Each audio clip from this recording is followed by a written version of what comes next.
कब उतार सकता हूँ? जब सही समय आएगा तुम्हें पता चल जाएगा। अब ये क्या नई नौटंकी कर रहा है?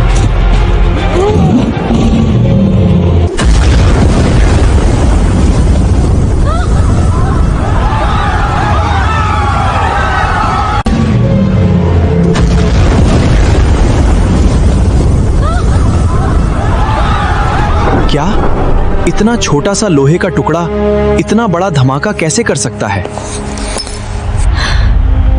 देखो, अभी और भी है।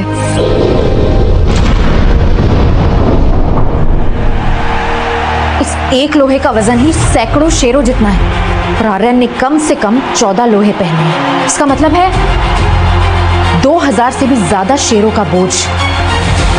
मैं समझ गया, वो गिरी लोहा है। विशाल जहाजों को समुद्र की लहरों में डूबने से बचाने के लिए प्रयोग होता है। ये अभी तक ये पहन के लड़ रहा था? ये किस प्रकार का राक्षस है?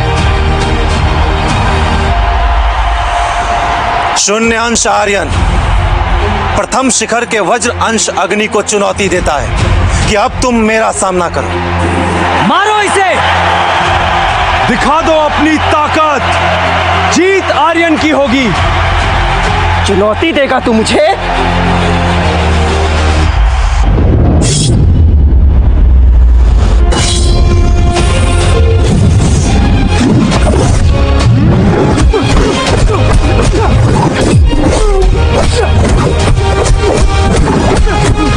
अग्नि कुमार एकदम बेबस हो चुका है। एक शून्य अंश ने उसे धूल चका दी।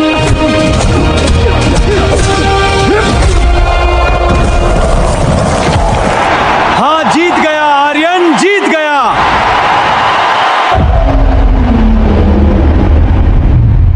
तेरी इतनी मजाल! तेरी इतनी मजाल!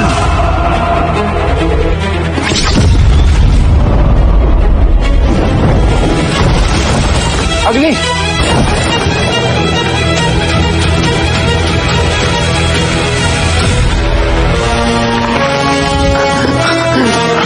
अग्नि,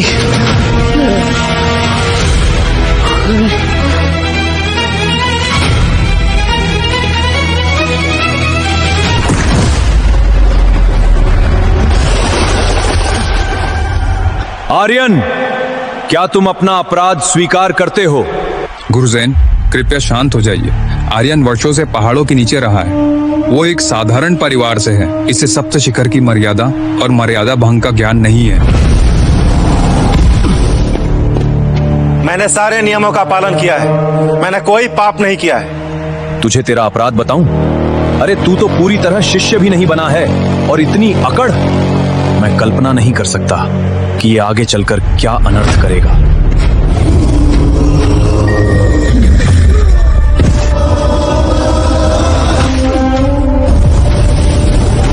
मैं तेरी सारी सिद्धि अभी रोक दूंगा।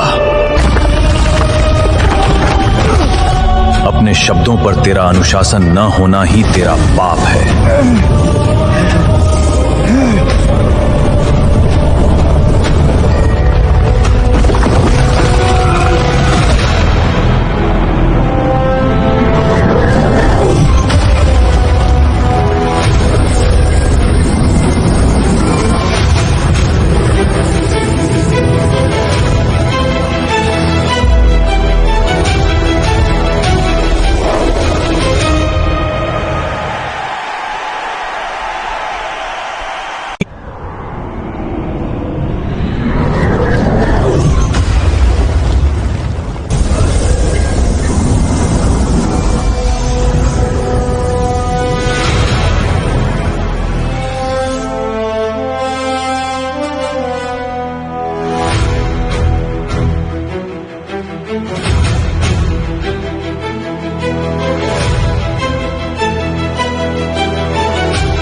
ये तो महागुरु जगन है।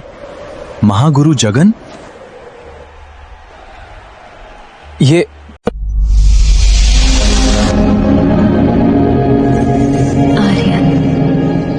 एक मानव अंश देवलोक में।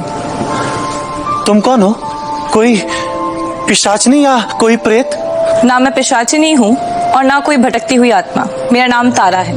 600 साल पहले मेरे दुश्मनों ने मुझे मारने की कोशिश की थी। उस वक्त मेरी आत्मा का एक छोटा सा कण इस दिव्य बीज में आकर छुप गया था। आज तुमने मुझे जगाया है, लेकिन मेरी पूरी ताकत वापस आने के लिए मुझे इस पेड़ के 3 में से 2 बीज की जरूरत होगी।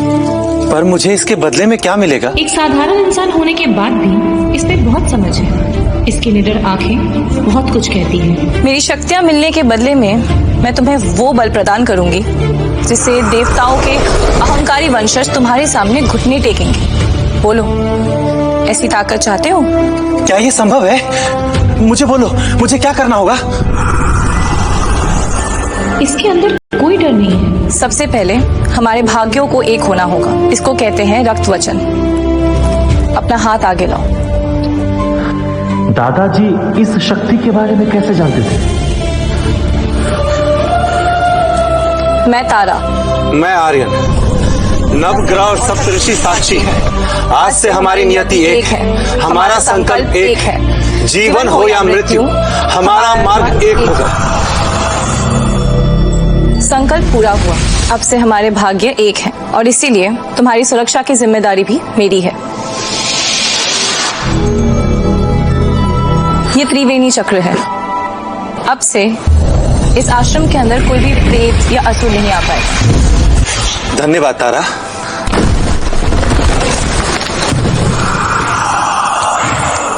सभी शिष्य ध्यान से सुने। मानव अंश आर्यन, तुम्हें यह ज्ञान सुनने की अनुमति नहीं है।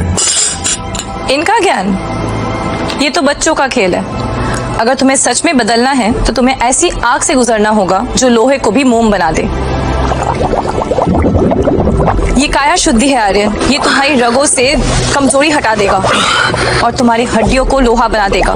लेकिन ध्यान रहे, इसमें तुम्हें मौत से भी बदतर दर्द होगा। और अगर तुम एक भी क्षण के लिए पीछे हटे तो तुम भस्म हो जाओगे।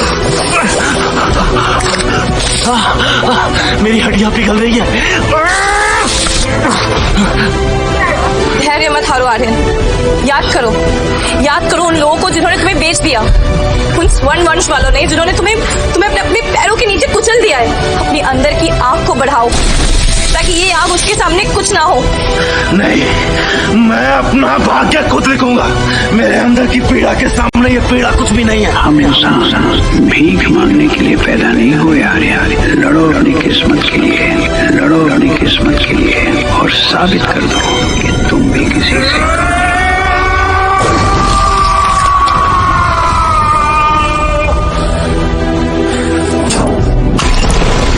इतनी शक्ति!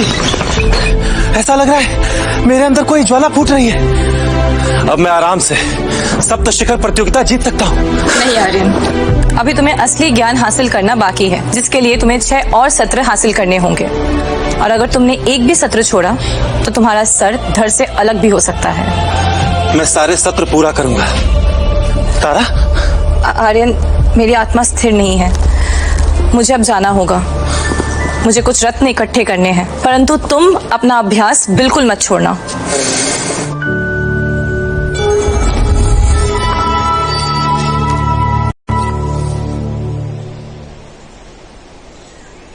मेरी मदद करो, कोई है? बचाओ, कोई है? मेरी मदद करो, कोई है? बचाओ, कोई है? कृपा करके मेरी मदद कीजिए। कौन हो तुम और यहाँ क्या कर रही हो? मैं अवंतिका हूँ, हरित संघ की एक शिष्य। यहाँ दुर्लभ जड़ी बूटियां इकट्ठा करने आई थी, तभी मेरे पीछे भयानक भेड़िया पड़ गया। मुझे अंदर आने दीजिए, मेरी मदद कीजिए। ठीक है, तुम अंदर आ सकती हो। यहाँ तुम्हें कुछ नहीं होगा।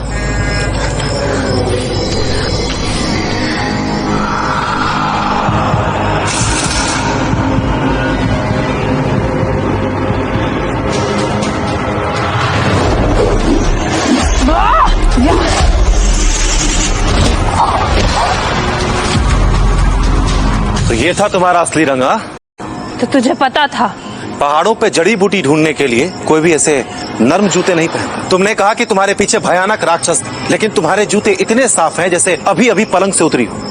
अब बताओ कौन हो तुम? तेरी मौत हूं मैं।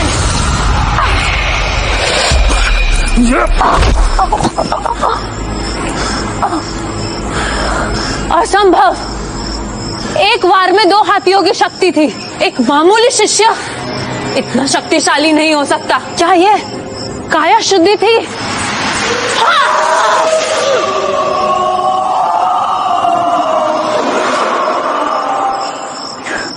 मुझे माफ कर दीजिए। मैं कपाल वेताल की मानस कैदी थी। मैं ये सब अपनी इच्छा से नहीं कर रही थी। कपाल वेताल क्या कोई प्रेत है?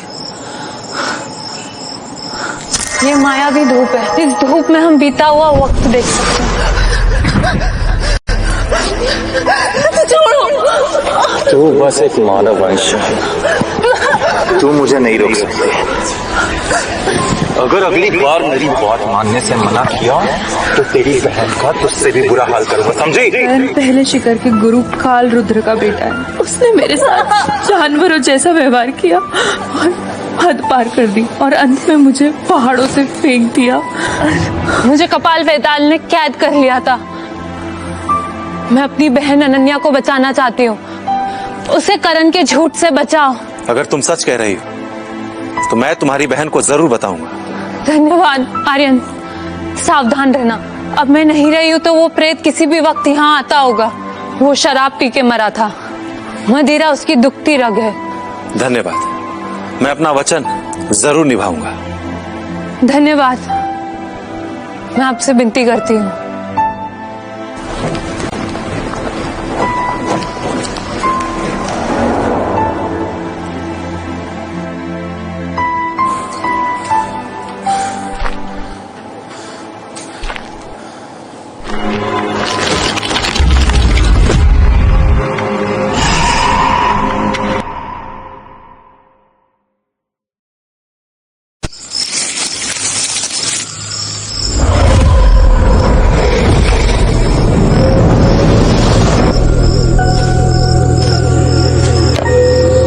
जैसा सोचा था वैसा ही हुआ।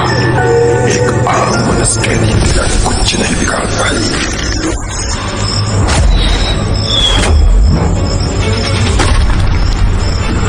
इस प्रेत की शक्ति तो मेरी उम्मीद से कहीं ज्यादा है।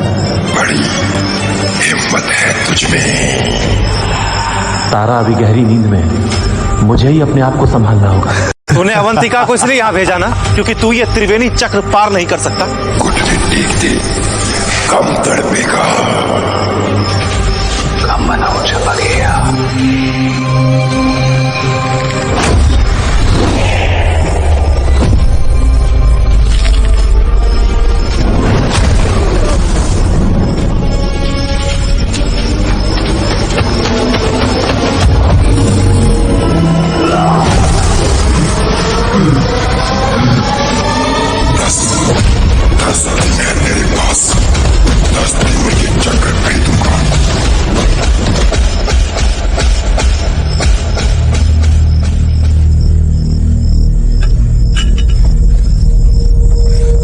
मैं शिष्य आर्यन हूं। मुझे यथाशीघ्र एक युद्ध कला खरीदनी है।